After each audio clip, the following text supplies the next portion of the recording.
अस्सलाम वालेकुम दोस्तों, पेश खिदमत है कहानी लेटते ही नींद आ गई का 10वां हिस्सा। अचानक अजान की आवाज कानों में पड़ते ही रमीज की आंखें खुलती है। आज का ख्वाब उसे हैरान करने वाला होता है। पिसानी पे पड़े पसीने को पोंछते हुए अपनी तेज चलती सांसों को दुरुस्त कर वो वजू करके फजर की नमाज अदा करता है। बारिश का मौसम अपने जोरों पर रहता है, साथ में नरगिस की यादें उसके जहन में शोर मचाने लगती है।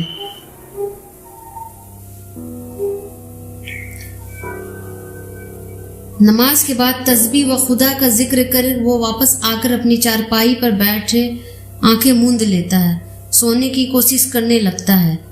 वो दोबारा सोकर उस ख्वाब को मुकम्मल देखना चाह रहा होता है, मगर नींद उसकी आंखों से अब कोसों दूर होती है। रमीज भाई उठिए, नमाज पढ़ ली क्या आपने? आज आपको फुर्सत नहीं मिलने वाली है, इमाम साहब ने रमीज को आवाज देते हुए कहा। अस्सलाम वालेकुम इमाम साहब, मैं अभी नमाज पढ़कर ही लौट लेटा था। कहिए क्या हो गया? आप मस्जिद के बजाय आज कब्रिस्तान में क्या कर रहे हैं? रमीज अपनी चारपाई से उठते हुए कहता है। वालेकुम अस्सलाम रमीज भाई, क्या बताऊं, बात ही ऐसी है। बारिश के कारण गांव के एक घर का छत गिरने की वजह से एक ही घर के 5 लोगों की मौत हो गई है। मुश्किल से 2 लोग बचे हैं, अल्लाह उनको सब्र दे। बस उन 5 लोगों की कब्र तैयार करनी है।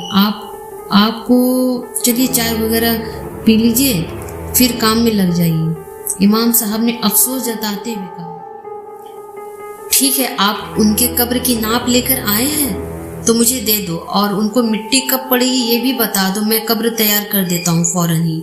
रमीज ने पूछा। ये रही उनके नामों की पर्ची, उनके कब्र के नाम के साथ कब्र के नाप के साथ, और जोहर बाद मिट्टी होनी है उनकी। उससे पहले चलो आप मेरे साथ कुछ खा लो, फिर वापस आकर कब्र खोद लेना। आज मैं घर से आपके लिए चाय नाश्ता लेकर आया हूँ, इमाम साहब ने कहा। ठीक है चलिए। रमीज मुंह हाथ धोकर उनके साथ चल देता है। कुछ लोगों की भीड़ 5 मैयत को खाट में लिए कब्रिस्तान के ईदगाह में दाखिल होती है। हल्की बारिश सभी के वजूद को भिगो रही होती है। बेहद ही गमगीन माहौल बना हुआ रहता है।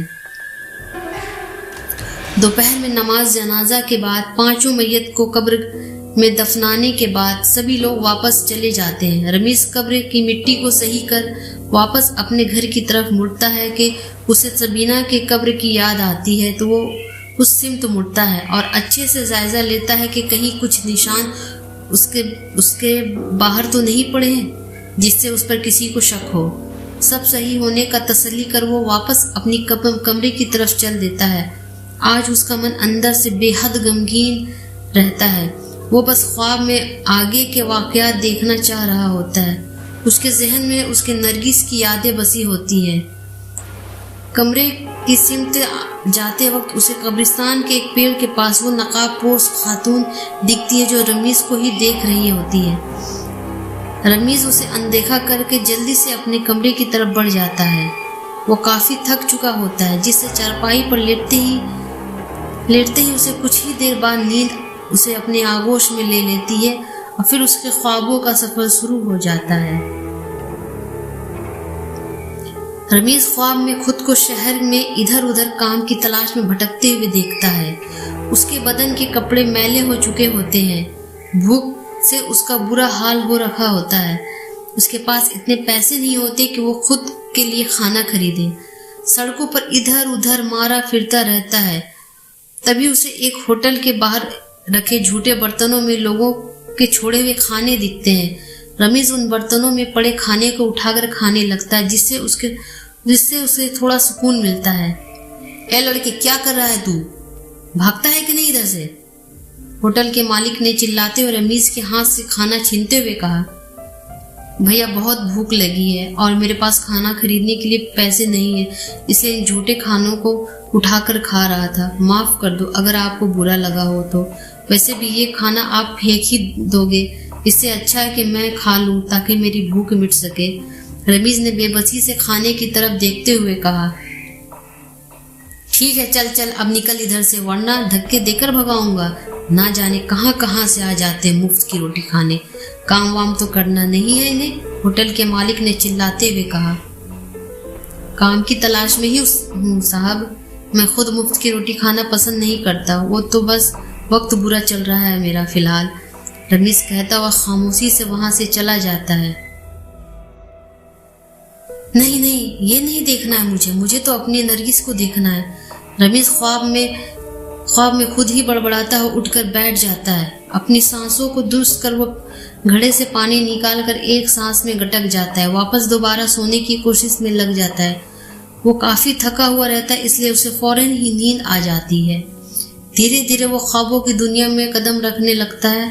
इस बार ख्वाब में वो नरगिस के घर के बरामदे में खड़ा होता है, जहां नरगिस के भाई और भाभियां परेशान खड़े एक दूसरे से बहस कर रहे होते हैं। अंदर कमरे से नरगिस के दर्द में लिपटी कहानी की आवाजें आ रही होती है।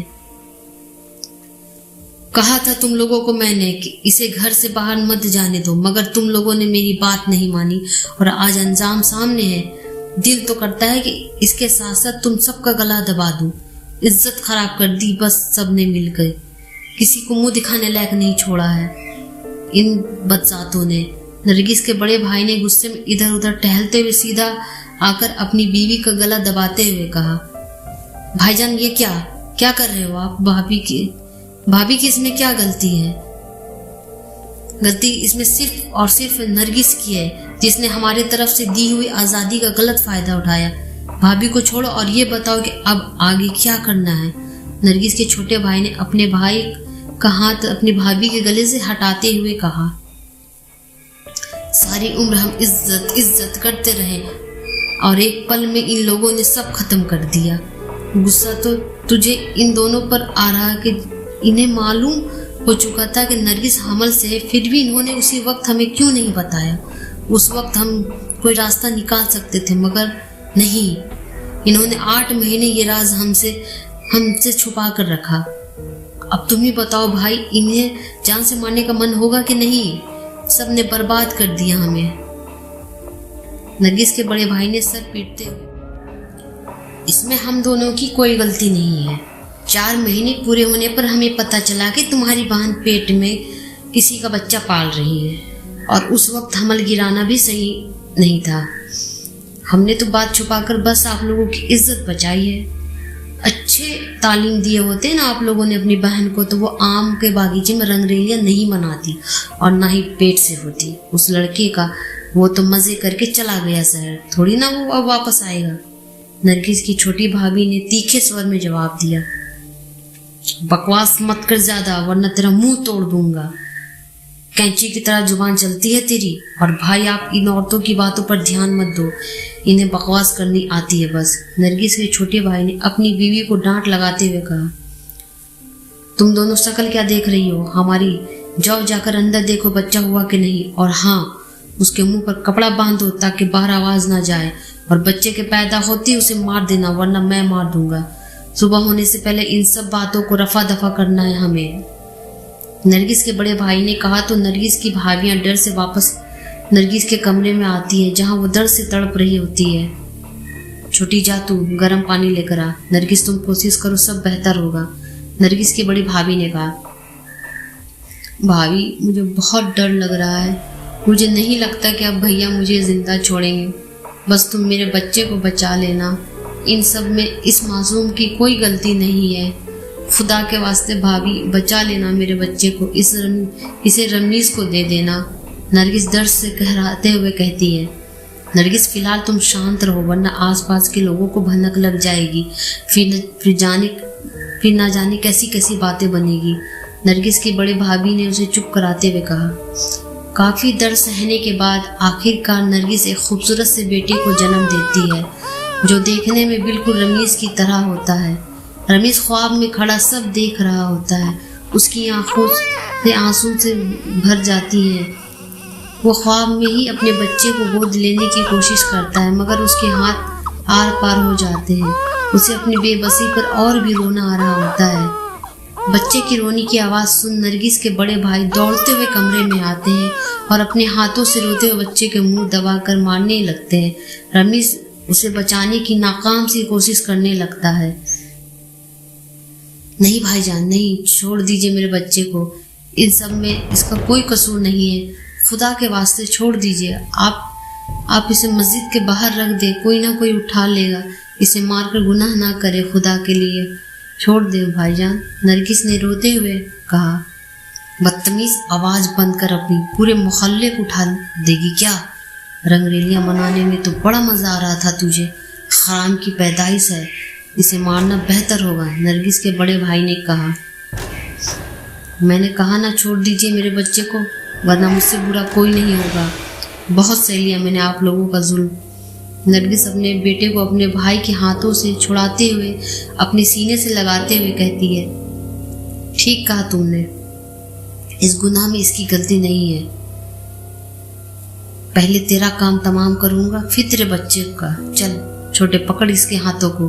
नरगिस के बड़े भाई ने कहा, भाभी खुदा के लिए मेरे बच्चे को बचा लो, कहीं भी इसे छोड़ आओ, किसी के भी दहलीज पर। भाभी मेरी आखिरी ख्वाहिश है, जहाँ इतना किया मेरे लिए, एक काम और कर दो, फिलहाल मेरे बच्चे को बस बचा लो, बाकी मेरी रूह इसकी हिफाजत करेगी। नरगिस ने अपने बेटे को अपनी बड़ी भाभी की गोद में थमाते हुए कहा, मैं किसी को कुछ नहीं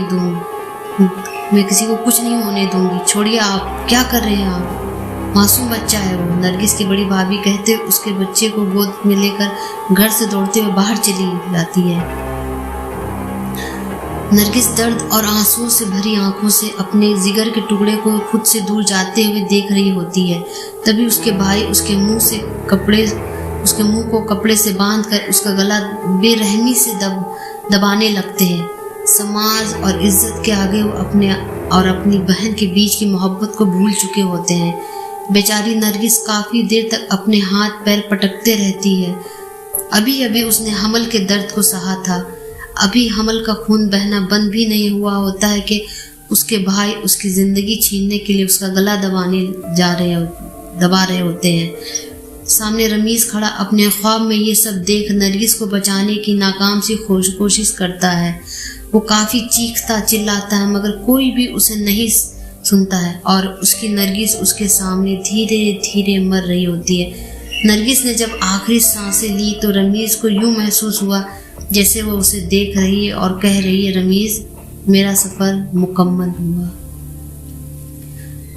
तो दोस्तों, ये थी लेटते ही नींद आ गई का 10वां हिस्सा। अगर सांसों ने वफा की तो बहुत ही जल्द आप लोगों के साथ हाजिर रहूँगी दूसरे हिस्से के साथ।